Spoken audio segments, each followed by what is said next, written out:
नमस्कार मित्रों, मैं ज्योतिषाचार्य डॉक्टर अमित कुमार द्विवेदी आप सभी के समक्ष प्रस्तुत हूँ।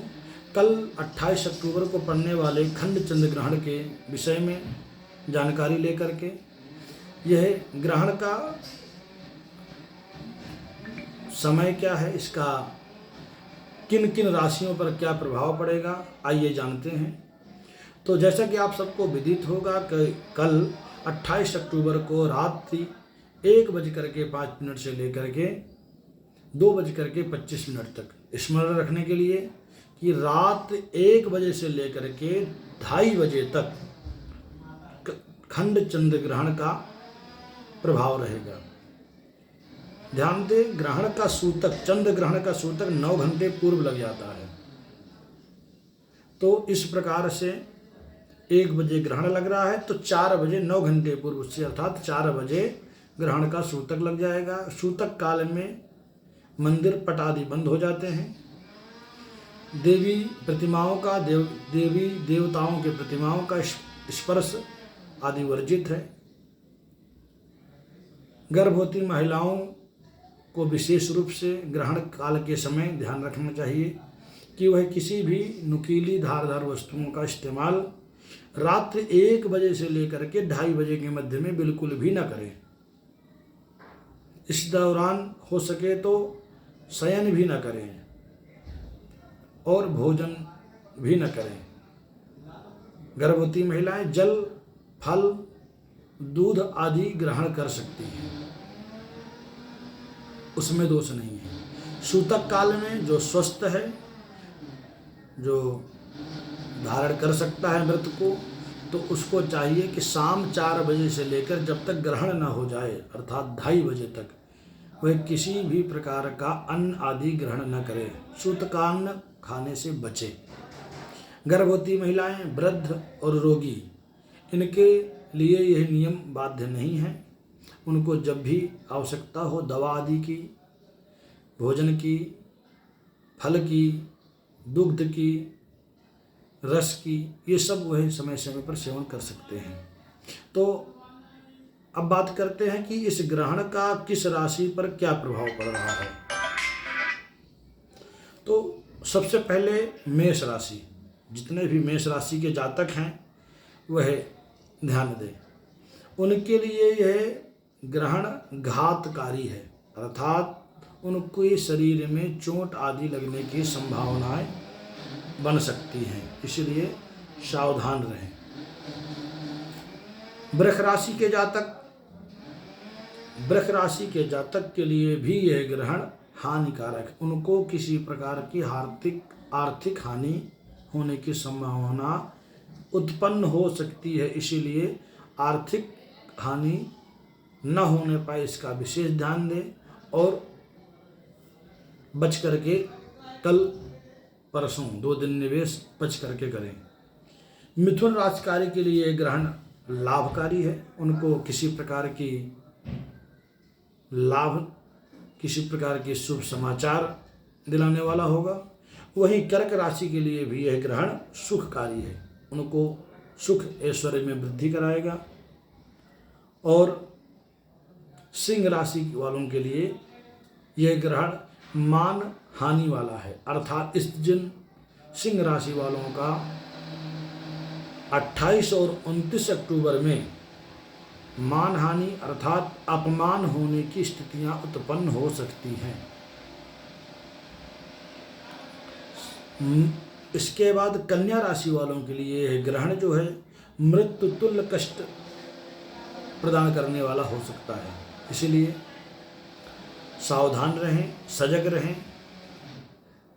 विशेष रूप से कन्या राशि वाले के लोग, इनको मृत्यु तुल्य कष्ट होने के लिए अत्यधिक कष्ट, मृत्यु तुल्य का अर्थात जरूरी नहीं कि मृत्यु ही हो जाएगी, अत्यधिक पीड़ा, अत्यंत कष्ट होने की संभावनाएं उत्पन्न हो सकती हैं। तुला राशि वालों के जातकों के लिए यह ग्रहण, उनके लिए तो कोई दिक्कत नहीं, पर उनकी पत्नियों के लिए, स्त्रियों के लिए, तुला राशि के जातक के यदि स्त्री है तो उसके पति के लिए कष्टकारी है, और यदि पुरुष है तो उसकी पत्नी के लिए यह ग्रहण हानिकारक कष्टकारी हो सकता है। वृश्चिक राशि वालों के लिए यह सौख्यकर है, सौभाग्य को देने वाला है वृश्चिक राशि वालों के लिए। और धनु राशि के जातकों के लिए यह चिंता को उत्पन्न करने वाला होगा। मकर राशि वालों के लिए भी बहुत अच्छा नहीं है।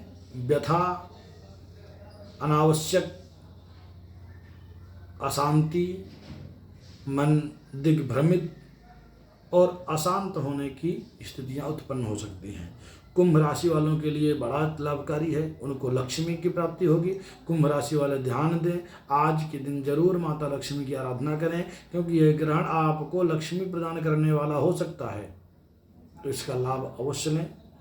मीन राशि वालों के लिए यह क्षतिकारक है, किसी प्रकार की हानि हो सकती है आपको। इस प्रकार से 12 राशियों में और उन राशियों के जातकों पर क्या प्रभाव पड़ा, इसको आप सभी लोगों ने जाना। अब जानते हैं कि शरद पूर्णिमा, जैसे कि आप सबको विदित है कि प्रतिवर्ष आश्विन शुक्ल पक्ष की पूर्णिमा तिथि को शरद पूर्णिमा के नाम से अथवा कोजागरी पूर्णिमा के नाम से जाना जाता था।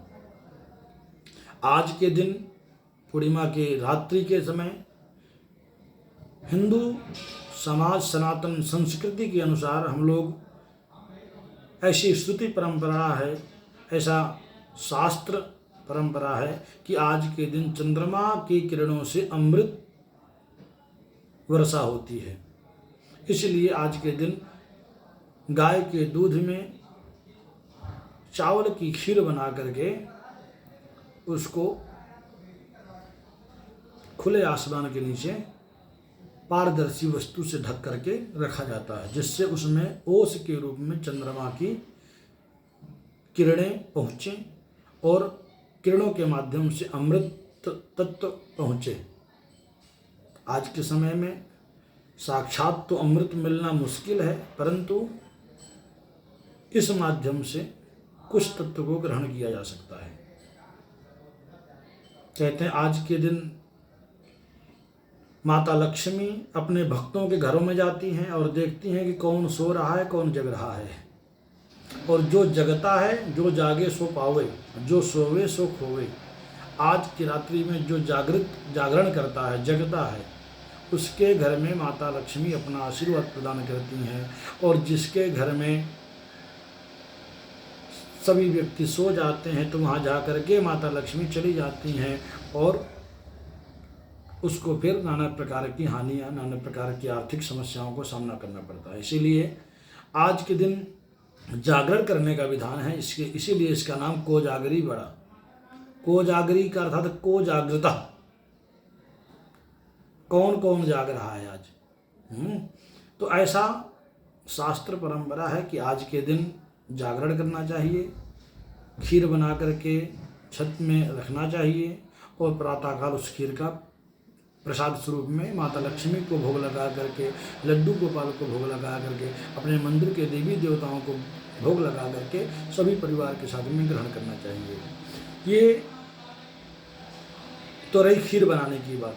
अब समस्या यहाँ समझना है कि इस बार खीर बनाए कैसे।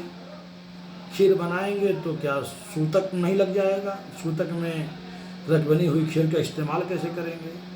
जैसा कि आप सब लोग प्रबुद्ध वर्ग हैं, सुधीजन हैं, आप लोगों को पता होना चाहिए कि सूतक काल से पूर्व अर्थात शाम 4 बजे से पहले खीर बना करके या घर में जो भी वस्तुएं भोजन की सामग्री की रखी हुई हैं उनमें कुसा का टुकड़ा, तुलसी का पत्ता आदि डाल देने से ग्रहण का दोष नहीं लगता।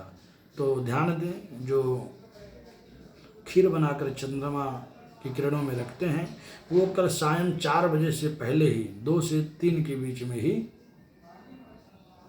खीर बनाकर रख लेंगे और उसमें कुसा का टुकड़ा, तुलसी का पत्ता डाल करके और ढक करके अंदर रख देंगे।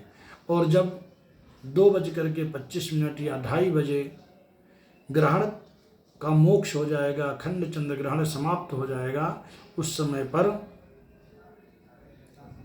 इस खीर को लेकर के स्नान आदि करके खीर को लेकर के खुले आसमान में के नीचे सफ़ेद जालीदार कपड़े से या किसी चलनी आदि से ढक करके रख देना चाहिए। और इसके बाद सुबह उठ करके स्नान आदि करके सबसे पहले भगवान को स्नान आदि करा करके मंदिर की साफ सफाई करके, क्योंकि ग्रहण का कारण मंदिर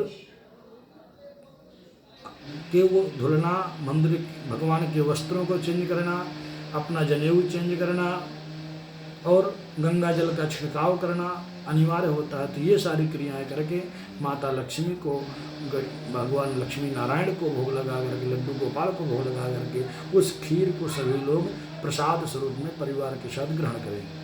इस प्रकार से शरद पूर्णिमा के इस अमृत तत्व को ग्रहण किया जा सकता है और इसको ग्रहण करने से हमारा शरीर स्वस्थ, निरोगी और दीर्घायु बनता है।